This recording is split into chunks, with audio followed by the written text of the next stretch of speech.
Hello everyone, new day, new video, new Saturn collection video in fact.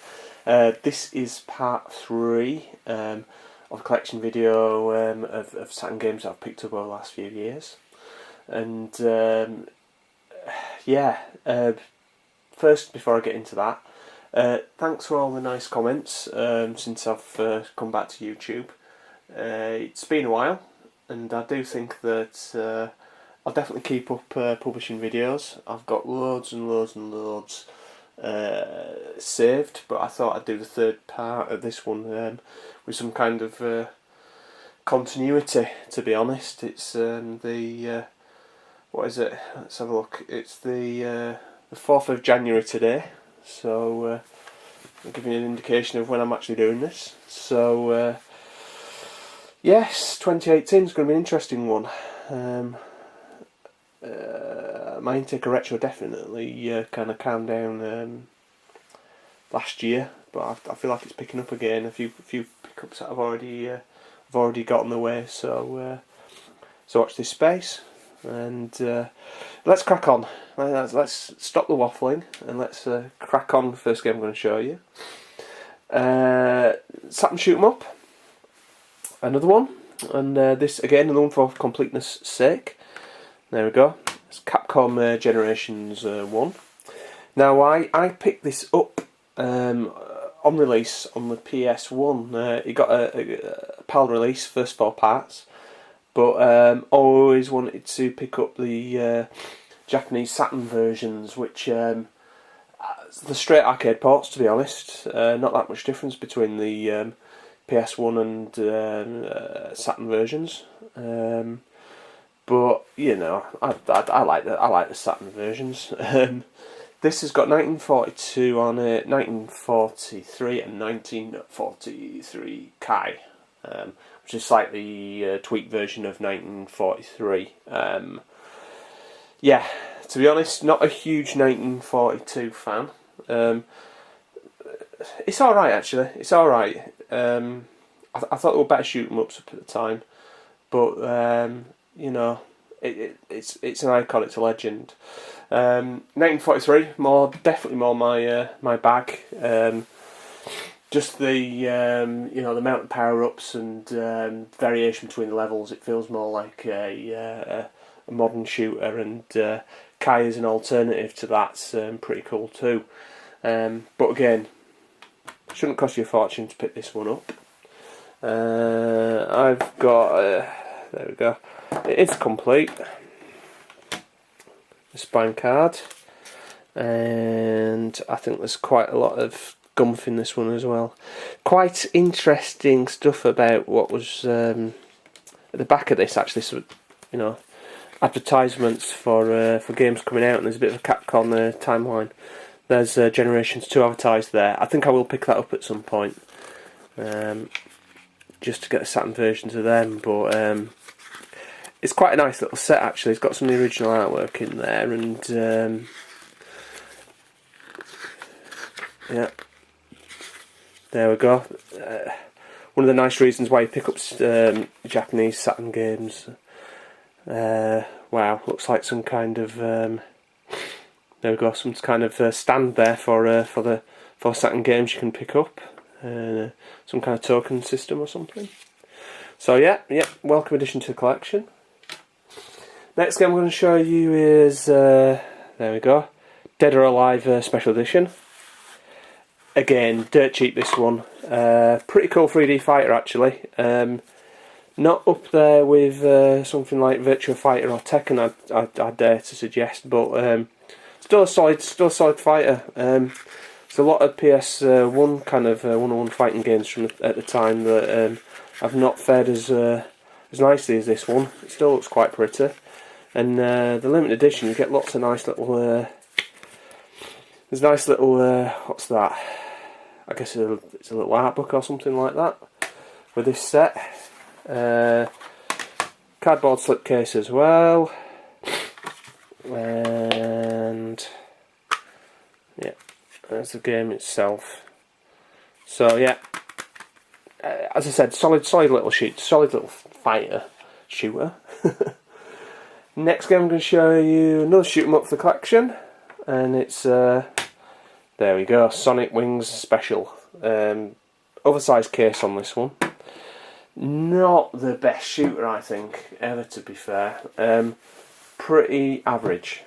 It's okay actually, but pretty average. Good port, and again, this can be daft money. Just don't play daft money for it. Be patient, and get it when you can for a reasonable amount. Let's say not bad. Yeah, not a bad manual. I do prefer the Saturn port to the PlayStation port. Actually, the PlayStation port is pretty. I don't know. It seems pretty functional. Pretty. I don't know. How do I say it? Standard. Saturn version's a bit better, but it's a reflection of the game in my eyes, to be honest. One, just to make sure the collection's complete, that's all really. One for collecting's sake, let's say. Whereas this next game, on the flip side, is anything but that. Sega Age's release of Power Drift. I cannot tell you how long I've been after this game. Picked it up sometime beginning of last year, I think.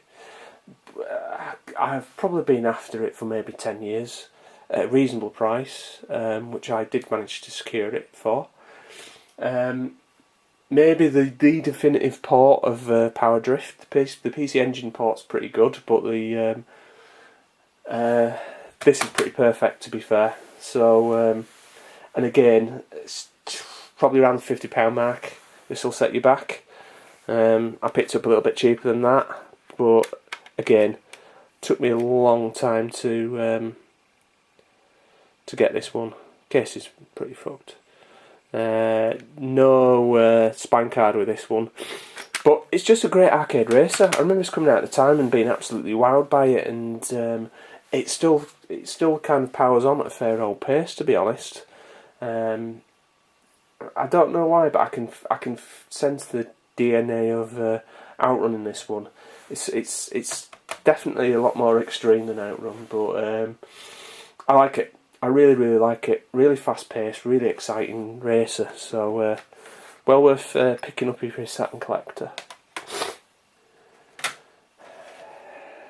Next game I'm going to show you is actually a shoot 'em up that I'm going to show you, which is a good one.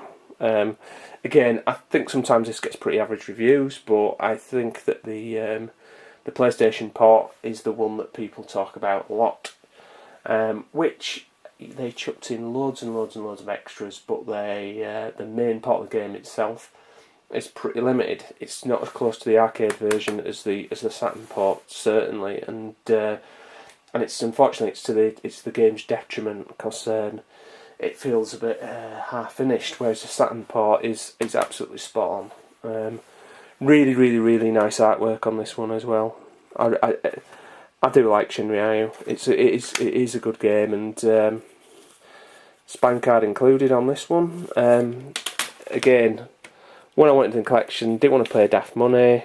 It is starting to command daft money, and pretty bog standard. There we go, manual on this one, but welcome addition to collection, and one that, you know, when I first started collecting for the Saturn and shoot 'em ups, when I picked up Dodonpachi and Tsukiguren Tai, it was when I had my own at that point, and here we are, God, probably over 10 years later, and finally got in the collection. Next game we'll show you another Sega Ages, Fantasy Zone. Never been a huge Fantasy Zone fan, to be honest, but again, a lot of people love this game, and apparently this is a good port. I've not given this one a go, but picked this up for about £12. One for the collection, and I will give it another go. I do want to try and like it. Yeah, my experiences of this are mainly the Sega Saturn version, so which I know wasn't a straight arcade port, but people love the Sega Master System version as well. So yeah, I will give this one another go. Next game I'm going to show you Earthworm Jim 2. Pretty goddamn amazing port of this, to be honest. Hard as nails platform game, but it is kind of like playing an arcade game. Not an arcade game, it's like playing a cartoon, to be honest. Lovely animation, lovely humour. Strangely, it feels like it does feel like an Amiga game. I know there's a pretty goddamn good Super Nintendo port of this, but the Saturn version is brilliant. Really nice soundtrack on it as well. So again, well worth picking up. Shouldn't be daft money. There we go. Case is knackered, but yeah, got a Japanese release. Good port. Good port. Next game I'm going to show you is Steam Gear Mash. This is a weird kind of isometric shooter platformy type game. It's pretty solid actually. It's like nothing you've ever played before, really. How can I describe it? I mean, it's pretty unique. It's well worth a go. Shouldn't cost you a fortune.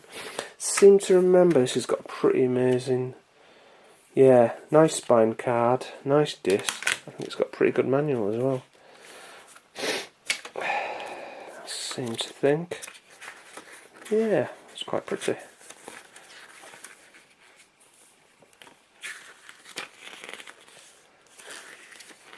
Yes, it's not a bad game actually. I quite like it, but very quirky and well worth picking up, I think. The character's quite nice. The main character in it is a bit like Twinbee actually, strangely. But yeah, there we go. Okay, 2 more games to show you. The next one I'll show you is, there we go, Makamura Incredible Tunes. As the Makamura, is it Makamura? Oh, Mazo Makimura, yeah. That logo will probably be familiar to you guys in the name. It is a Ghouls and Ghosts based puzzle game. Again, another one that's been a long-term want. Had it on my list for a long time. Didn't want to pay silly money for it, which you can pay silly money for it.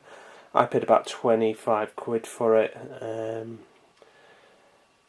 it's a cool little puzzle game. Plays very much like a columns-y type game. What does it say? Columns. Yeah, I seem to think it was like columns, but I may be getting it confused. Sorry about this. Maybe it's like pound. I can't remember. I mean, look, it's very much of the universe. It looks a bit like Don actually. I have actually played this. I just cannot remember. Let me have a think about that one. But I seem to remember I enjoyed it.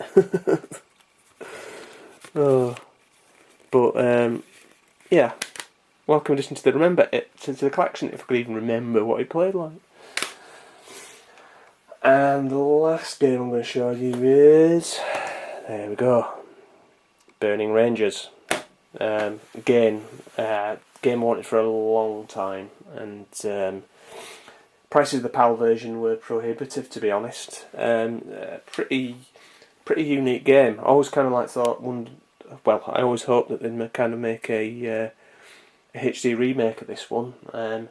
It's about kind of putting out fires. It sounds bizarre, but and it kind of is. But it's just a really tight game, really, to be honest. It is cool. It's a cool game. So yeah, again, welcome addition to the collection. I will talk about no spine card with this one, but there is a soundtrack. Yeah, that's quite cool. But yeah, double-sided, oversized box, and yeah, let's have a look at the manual.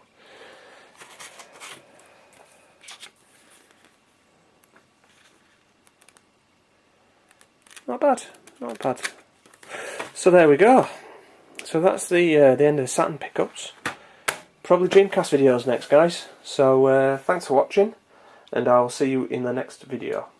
Goodbye.